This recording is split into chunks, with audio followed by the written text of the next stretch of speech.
Сәлеметсіздер ме? 6-шы сынып оқушылары, бүгінгі видеода Эксель оқулығын жалғастырамыз, яғни 8-ші бөлімді аяқтап қалдық. 97-98 беттерін түсіндіріп беретін боламын.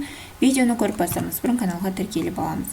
Бірінші жаттығу. Exercise 1. Read the mail and complete the gaps with the sentences in the list.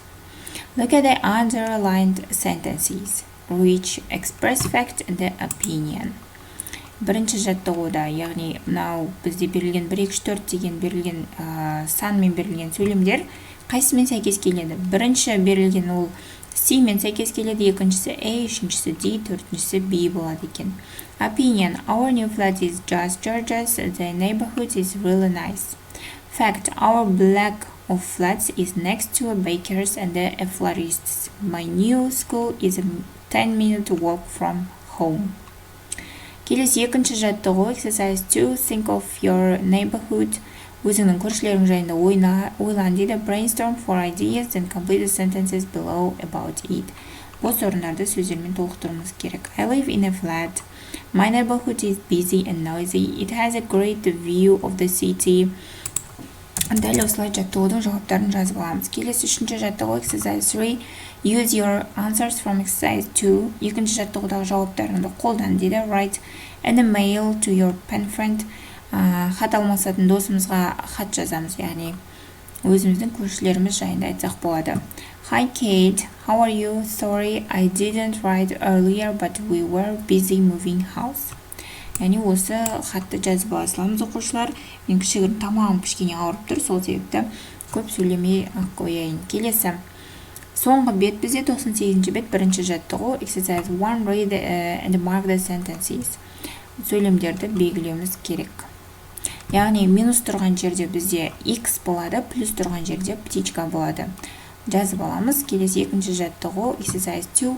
We must or mustn't, shouldn't tell the class what makes a good neighbor.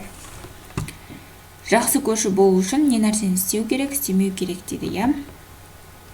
Жазып аламыз. A good neighbor mustn't play loud music at night. Түнде жақсы көршілер түнде музыка қоймау керек, қатты дейді, я? A good neighbor should know his or her neighbor's name.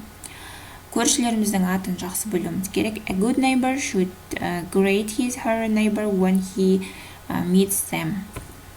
Жазып аламыз. Келесі үшінші жаттығу. Why do we need to be good neighbors and to help each other? Не себепті біз керемет көрші болуымыз керек және бірімізге не себепті көмектесуіміз керек дейді. We need to be good neighbors and help each other because if we do, life will be easier and happier for everyone. If we help one another, then we can make our neighborhood an amazing place to live.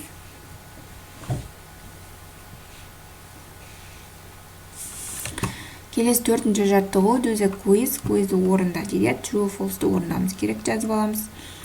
Келесі бесінші жаттығу. Look at the model 8 and write true or false. Quiz. Өзіміз true or false'ды құрастыруымыз керек, яғни осы 8-ші бөлім бойы орындаған тапсырмалар білген мәліметтер бойынша true or false тапсырмасын құрастыруымыз керек. Келесі 6-ші жаттығу. Exercise 6. Яғни жазып аламыз. Келесі 7-ші жаттығу.